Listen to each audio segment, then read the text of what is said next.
4వ చాప్టర్ ప్రథమ విదేశయాత్ర సన్నాహాలు. 1944 జూలైలో ఒక సాయంత్రం గ్రామము వెలుపల లాతూర్లో శ్రీ దిగంబర్రావు లాతూర్కర్ టీచర్తో మాట్లాడుతూ కూర్చుంటిని. అతడు మెట్రిక్ ట్రైనర్డ్. ఇదివరకు నాతో మోరెంలో పనిచేసినాడు. లాతూర్ హైస్కూల్లో నాతో పనిచేసినాడు. అతడు మాట్లాడుతూ నీ ఇంగ్లాండ్ ప్రయాణం ఏమయింది అని అనుకోవచ్చాడు. డబ్బులేక పోలేదు. నా వంటి దరిద్రుడు ఇంగ్లాండుకు వెళ్ళడం ఎలా? అయినా ఈశ్వరుడు తలచితే కానిది ఏమున్నది? లాతూర్లో ధనవంతులు ఉన్నారు. నాకు ద్రవ్య సహాయం ఏమైనా చేస్తారా అని ప్రశ్నించాను. డిప్యూటీ కలెక్టర్ మరియు పోలీస్ సర్కిల్ ఇన్స్పెక్టర్ మీకు స్నేహితులు కదా, వారు చెబితే ఎవరైనా ఇస్తారు అని అతడు అన్నాడు. అయినా నేను దేవుణ్ణి నమ్ముతాను. దేవుడు ఎవరి చేతనైనా డబ్బు ఇప్పించుతాడు. అయితే నేను ఇంగ్లాండుకు పోవడానికి ప్రయత్నం మొదలు పెడతానని అన్నాడు. నేను 1938లో 39లో ఇంగ్లాండ్ పోవడానికి ప్రయత్నించి విఫలమైనాను.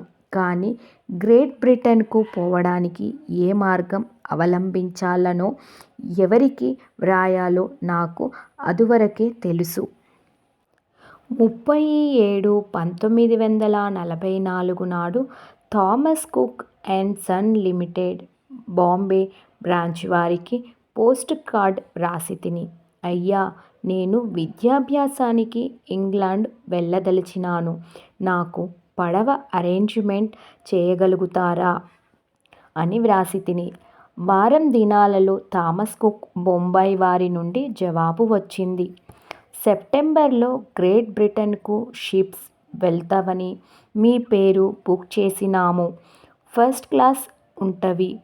1 రూపాయలు 1000 నుంచి 1 రూపాయలు 12 వరకు కిరాయి ఉంటది. ఒక బెర్త్ మీ పేర రిజర్వ్ చేసి ఉంచినాము. పాస్పోర్ట్ అప్లికేషన్ ఫామ్ పంపుతున్నాము. హైదరాబాదులోని బ్రిటిష్ రెసిడెన్సీ నుండి పాస్పోర్టు తీసుకోవలసింది. దీనికి నేను ఎంతో సంతోషించినాను. ఈశ్వరునికి నన్ను పంపుదామని ఉన్నది.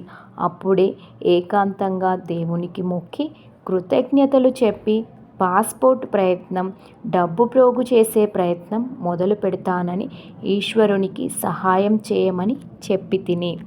ఒక జాబు ప్రభుత్వ శిక్షణ కళాశాల హైదరాబాద్ ప్రిన్సిపల్ శ్రీ సజ్జాద్ మిర్జాకు వ్రాసితిని. వారు ఇంగ్లాండులో ఉన్నత విద్య పొందినారు. బ్రిటిష్ వారు వారికి స్నేహితులు అయి ఉండవచ్చును అని నా భావన. పూజ్యనీయ గురువుగారు, మీకు నా మీద పరిపూర్ణ ప్రేమ ఉన్నదనే నమ్మకంతో నా కోరికను మీతో నివేదించుచున్నాను.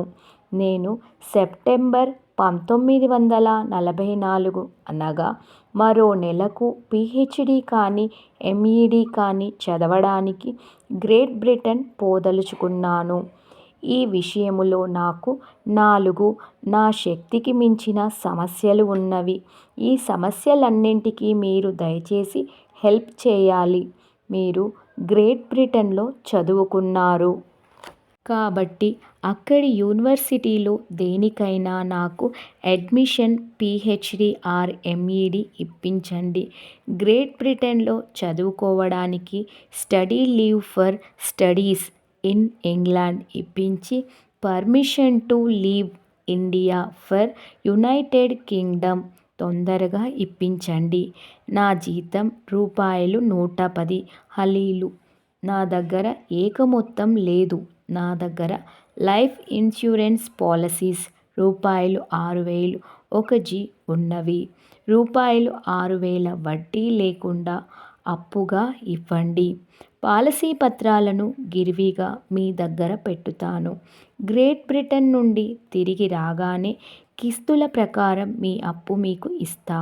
తిరిగి వచ్చిన డేట్ నుండి రూ. 100 నెలకు 4 అనాల వడ్డీ ఇస్తాను. నేను చనిపోతే పాలసీలో నుంచి మీ డబ్బు తీసుకోండి. మీరు తీసుకోంగా మిగిలితే నా భార్యకు, బిడ్డకు ఇవ్వండి. ఈ జవాబుకు వారు తక్షణం జవాబు వ్రాసి పంపినారు. నేను అలీగఢ్ వెళ్తున్నాను. ప్రయాణం తొందరలో ఉన్నాను. మీకు జవాబు రాయకపోతే మీరు ఫికరు చేస్తారని క్లుప్తంగా రాస్తున్నాను. ఇప్పుడే కాదు, యుద్ధ విరమణ తరువాత 6 నెలల వరకు గ్రేట్ బ్రిటన్కు మీకు ప్యాసేజ్ దొరకదు. ఏ కంపెనీని నమ్మకు. తెలిసిన వారికే తెలుస్తుంది. లాతూరులో మూలకు కూర్చున్న వారికి ఎలా తెలుస్తుంది? బ్రిటిష్ యూనివర్సిటీస్లో అడ్మిషన్ దొరకడానికి ఎంత శ్రమ అవుతుందో మామూలు పరిస్థితుల్లోనే గ్రేట్ బ్రిటన్కు చదువుకోవడానికి పోవడానికి అనుమతి హైదరాబాద్ ప్రభుత్వం ఇవ్వాలంటే దుస్తరం. ఇది యుద్ధ సమయం కనుక డిపిఐ మీకు ఎలా అనుమతిస్తాడు? ఈ 3 సమస్యలు పూర్తి అవుతా కదా డబ్బు ప్రశ్న. ఈ 3 సమస్యలు పూర్తి అవుతే కదా డబ్బు ప్రశ్న.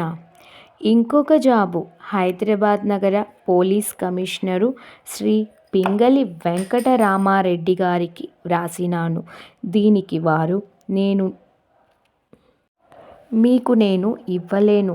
లాతూర్లోనే ధనవంతులగు సాహుకార్లు ఉన్నారు.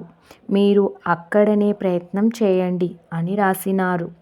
కోఆపరేటివ్ లైఫ్ ఇన్సూరెన్స్ సెక్రటరీ గారికి ఇదే మోస్తరు విద్యా రుణం కొరకు దరఖాస్తు చేసినాను. వారు కూడా రుణం ఇవ్వడానికి వీలు కాదని రాసిరి. ఏ మూల నుంచి ఎంకరేజింగ్ జవాబు రాలేదు. థామస్ కుక్ వారి ఉత్తరం వచ్చిన తరువాత దానిని నా అన్న అగు శ్రీ అబ్దుల్ హమీద్ దువ్వం తాలూక్దారు డిప్యూటీ కలెక్టర్ దగ్గరికి ఒకనాడు వెళ్ళి లెటర్ చూపించి అదే సంవత్సరం సెప్టెంబర్ 1944లో ఇంగ్లాండుకు వెళ్ళదలచినానని, నాకు వీలైనంత సహాయం చెయ్యమని వారికి దీనంగా మనవి చేసి తిని. దానికి వారు క్షమించు తమ్మయ్యా, నీవు నా పిచ్చి మరదలు సహవాసముతో పిచ్చి అయినావు. యుద్ధకాలంలో ఇంగ్లాండు పోవడం అంటే బుద్ధిమంతుడు వెర్రి కానివాడు ఎవడూ నమ్మడు. అందులో పాస్పోర్ట్ మరియు అడ్మిషన్ ఇంగ్లాండులో దొరకడం అసాధ్యం. ఇది నీ నుంచి కాని పని అన్నారు. పాస్పోర్ట్ దొరికితే నేను గ్రేట్ బ్రిటన్కు పోదునా? సామాన్యులకు పాస్పోర్ట్ నార్మల్ కాలంలో దొరకదు. ఇది యుద్ధకాలము. ఇంకా నెలకే దొరకాలంటే పిచ్చిమాటే అని అన్నారు. నేను వారితో మొదలే మనవి చేయలేదా నన్ను నిరుత్సాహపరచవద్దని? మీరు ప్రామిస్ చెయ్యలేదా చల్లగా ఆశీర్వదించండి. నా నెత్తిపైన మీ చెయ్యి పెట్టండి. నేను పిచ్చి కాలేదు. ఈసారి దేవుడు నన్ను తప్పక ఇంగ్లాండుకు నెలకే పంపుతాడు. నా కొరకు దేవునికి మొక్కి ప్రయత్నం మొదలు పెట్టడానికి ఆజ్ఞ ఇవ్వండి. నాకు మీరు ఏ సహాయం ఇవ్వనవసరం లేదు. దేవుడు నాకు తప్పకుండా సహాయం చేస్తాడు అంటిని. అప్పుడు వారు నన్ను ఆశీర్వదించి ప్రయత్నం మొదలుపెట్టు. నా నుంచి అయినంత సహాయం చేస్తా. దేవుడు కూడా నీకు సహాయం చేస్తాడు అని అన్నాడు. శ్రీ మసూద్ అలీ లాతూర్ పోలీస్ ఇన్స్పెక్టర్ గారి దగ్గరికి వెళ్ళి థామస్ కుక్ వారి లెటర్ చూపించి గ్రేట్ బ్రిటన్కు ఉన్నత విద్య కొరకు వెళ్ళే నా నిర్ణయాన్ని తెలిపి తిని. వారు దానికి ఆశ్చర్యం పొంది దైవ ఇచ్ఛ ప్రయత్నం చెయ్యి. దేవుడు నీకు తప్పక సహాయం చేయగలడు. నేను కూడా నా శక్తి వంచన లేకుండా సహాయం చేస్తా అన్నారు. భారతదేశంలో ఆ కాలంలో బ్రిటిష్ వారి ప్రభుత్వం ఉండే. హైదరాబాద్ ఒక రాష్ట్రం.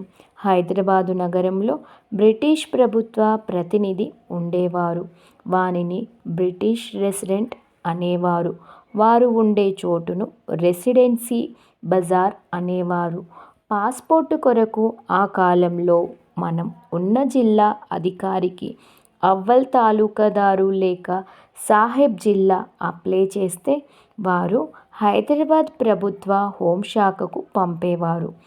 Secretary to the home department, inspector of పోలీస్కు ఇన్వెస్టిగేషన్ కొరకు వ్రాసేవారు. వారు సంబంధిత జిల్లా పోలీసు సూపరింటెండెంట్కు వ్రాసేవారు. వారు లోకల్ పోలీస్ ఆఫీసర్కు వ్రాసేవారు. వారు ఇన్వెస్టిగేట్ చేసి మంచి రిపోర్ట్ పంపితే అది త్రూ ప్రాపర్ ఛానల్ హోంశాఖకు చేరడానికి కనీసం 6 నెలలు పట్టేది. అప్పుడు హోంశాఖ వారు ముతమది పేట మహక్మే సియాసత్ పొలిటికల్ డిపార్ట్మెంటుకు పంపేవారు. అప్పుడు హైదరాబాద్ ప్రభుత్వం వారు సిఫార్సు చేసి బ్రిటిష్ రెసిడెంట్కు పంపేవారు.